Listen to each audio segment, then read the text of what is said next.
Hello,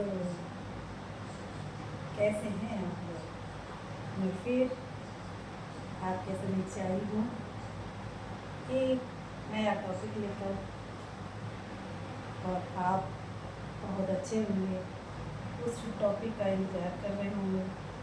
तो मैं नया टॉपिक लेके आई हूँ तो देखना आपके पास कौन सा टॉपिक है, कोई बताएगा?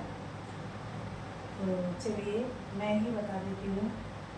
हमारा नया टॉपिक है आशा का जीवन मूल्य। ठीक है, आशा का जीवन मूल्य। तो हम चलते हैं अपने टॉपिक की तरफ। तो अगर आपने मेरा चैनल सब्सक्राइब नहीं किया है तो प्लीज़ सबसे पहले मेरा चैनल सब्सक्राइब कीजिए और लाइक शेयर कमेंट कीजिए। ठीक है, चलते हैं टॉपिक की तरफ। क्या है टॉपिक हमारा? आशा के जीवन मूल्य।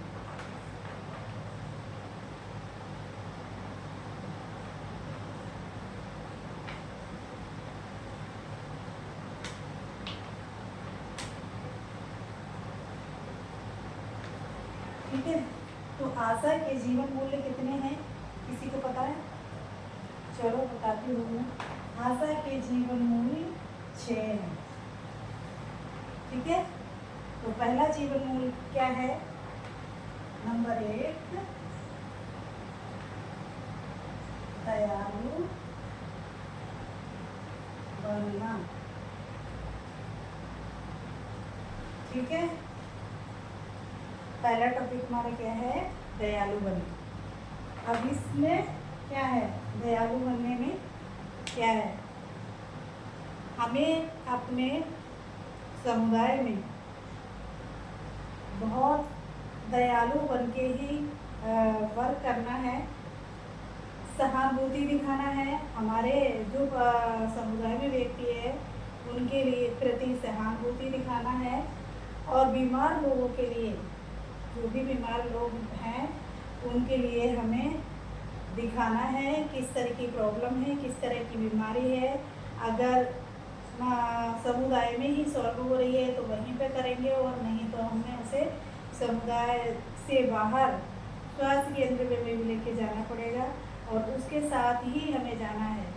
ठीक है, और ज़रूरतमंद लोग हैं, जिनको, जो व्यक्ति ऐसे हैं जो स्वास्थ्य विभाग जा नहीं पाते हैं, अस्पताल तक पहुंच नहीं पाते हैं, वो अपनी मजदूरी नहीं छोड़ पाते हैं, उनके बच्चे छोटे होते हैं, तो उनके लिए हम ऐसा दिखाएंगे, बन के दिखाएंगे कि हम हो सकता है उनकी इतनी मदद कर सकें कि उनके लिए जो भी ज़रूरतें हैं स्वास्थ्य के प्रति वो हम उन तक पहुंचा दें। तो ये हमारा क्या है? दयालु बने। जब हम अपने समुदाय में दयालु बन के ही काम करेंगे तो हमारे लिए वो व्यक्ति क्या कहेंगे कि हम बहुत अच्छे हैं। ठीक है, तो हर व्यक्ति आपके पास आएगा और आपसे बात करेगा, और आपसे क्या करेगा? बताएगा। कोई भी समस्या है उसको बताने में नहीं झिझकेगा। तो हम चलते हैं दूसरे पॉइंट की तरफ। तो दूसरा पॉइंट हमारा कौन सा है? एक तो हो गया दयालु होने, और दूसरा क्या है? सबके साथ समान बर्ताव करें। ठीक है, तो नंबर 2, सबके साथ समान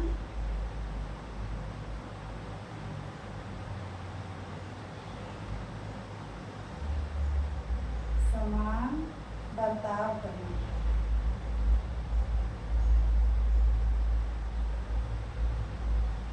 ठीक है, हो गया, समान बर्ताव करेंगे। तो ये क्या है?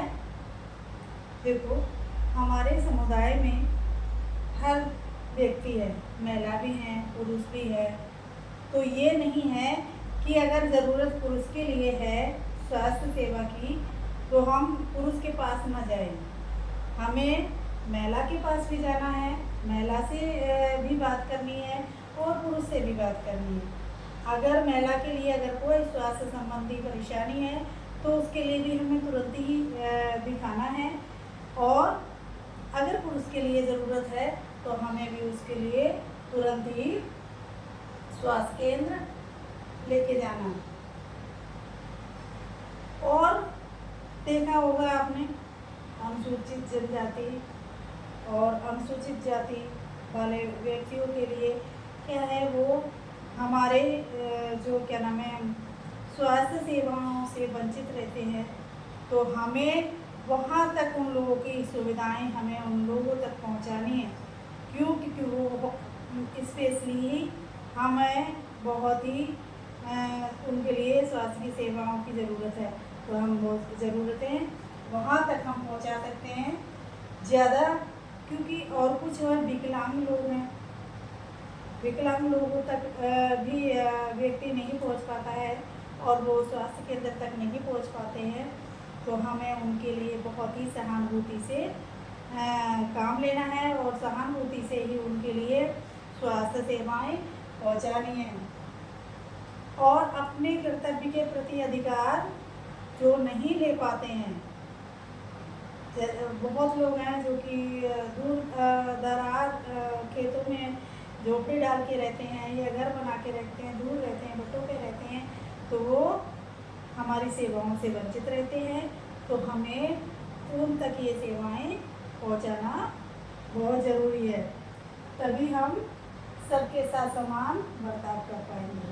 ठीक है, तो ये हमारा हमें छोटा बड़ा नहीं देखना है, हमारे समुदाय में जो भी है वो हमारे लिए सब समान है। ठीक है, आगे बढ़ते हैं दूसरे पॉइंट की तरफ। तीसरा कौन सा है? जिम्मेदार होना।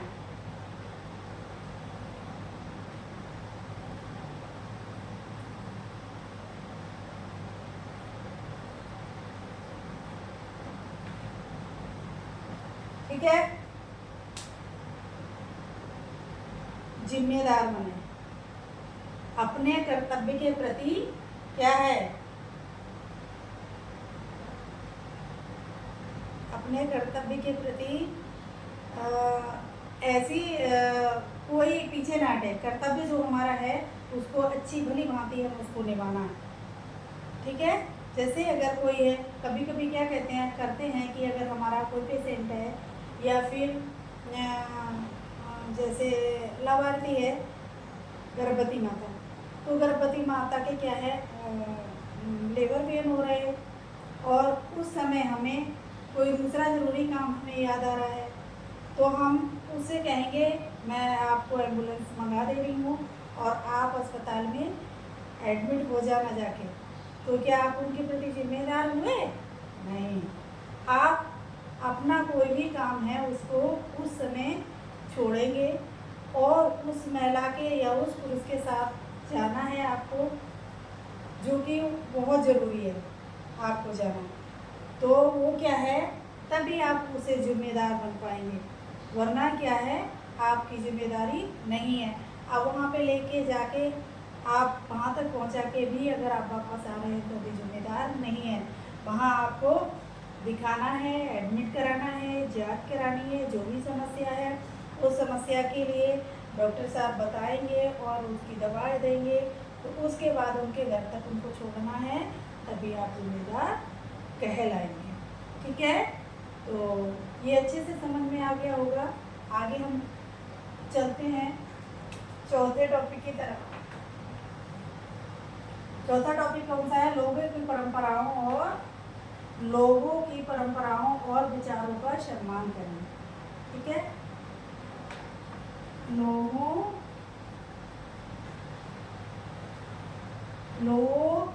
के परंपराओं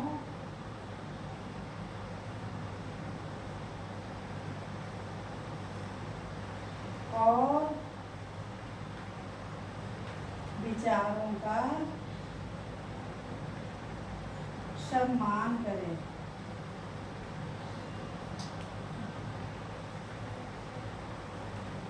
ठीक है, तो इसमें क्या है, देखो हर समुदाय में अपने अपनी परंपरा होती है, अपने अपने विचार होते हैं। तो क्या हम तुरंत जाके उनकी परंपराओं को छोड़ देंगे, बंद करवा देंगे, या फिर उनके विचारों को बोलेंगे ऐसा ना करो? नहीं, उनकी जो भी परंपरा है, जो भी विचार हैं, उनके लिए हमें क्या करना है, पहले देखना है और समझना है, ठीक है, और उनके विचारों को बढ़ावा देना है कि हाँ आप ठीक कर रहे हो। उसके बाद हमें धीरे धीरे क्या है, उनके आदतों को बदलवाना है। तो उनसे बोलना है, कुछ लोग उनसे कहना, अगर ज़्यादा नॉलेज किसी के लिए नहीं है या वो बिल्कुल हमारे विचारों के खिलाफ काम करते हैं, तो उनसे कहेंगे कुछ किताबें पढ़ें, जिससे कि कुछ किताबें बताएंगे, वो किताबें पढ़ें, जिससे कि उनको ज्ञान बढ़े।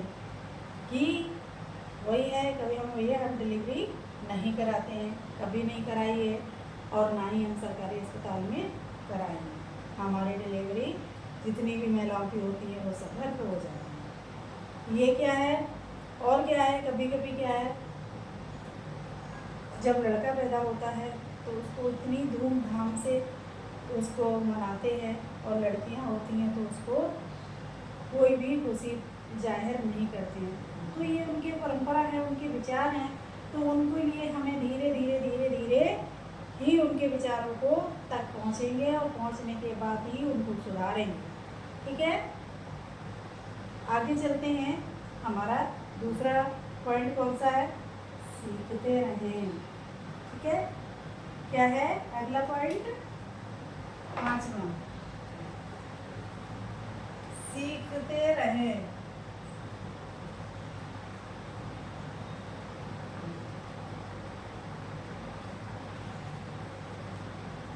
ठीक है, अगला पॉइंट क्या है, हमें सीखते रहना है। सीखते रहने के लिए क्या मतलब, देखो सीखने की कोई एज नहीं होती है। हम कहीं से भी, किसी व्यक्ति से भी अपनी ज्ञान बढ़ा सकते हैं।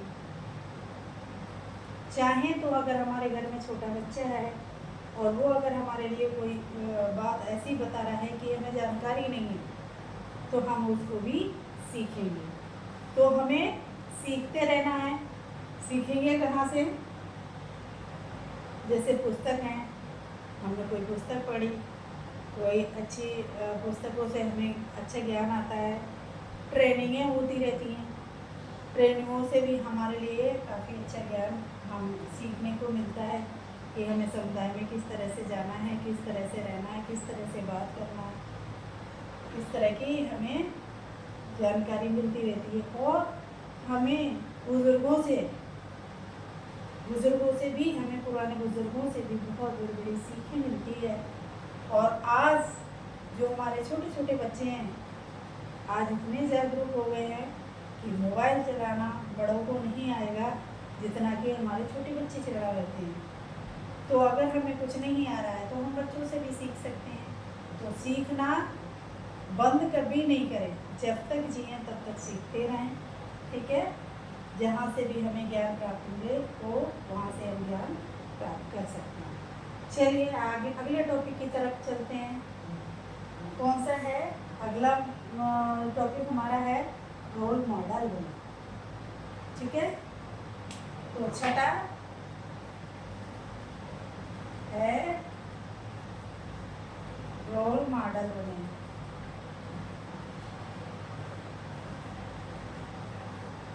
ठीक है। अब आप कहेंगे रोल मॉडल बने, रोल मॉडल कौन बनते हैं, क्या हमें हीरोइन बनना है, वही मॉडल होते हैं? नहीं, रोल मॉडल कहते किसे हैं, अपने समुदाय में उदाहरण प्रस्तुत करें, ऐसी मिसाल बने जो कि आपको मॉडल समझने लगे, आपकी छवि देख के ही याद आ जाए कि हाँ वो व्यक्ति बहुत अच्छा था। गांव में सुधार करें, स्वास्थ्य का ख्याल रखें, ये सारी समस्याएं अगर आप अपने समुदाय में सही से अगर करेंगे और क्या है, उनके साथ उनके प्रति अच्छा व्यवहार करें, उनको भरोसा दिलाएं, विश्वास दिलाएं, तो एक आप रोल मॉडल की तरह काम करेंगे।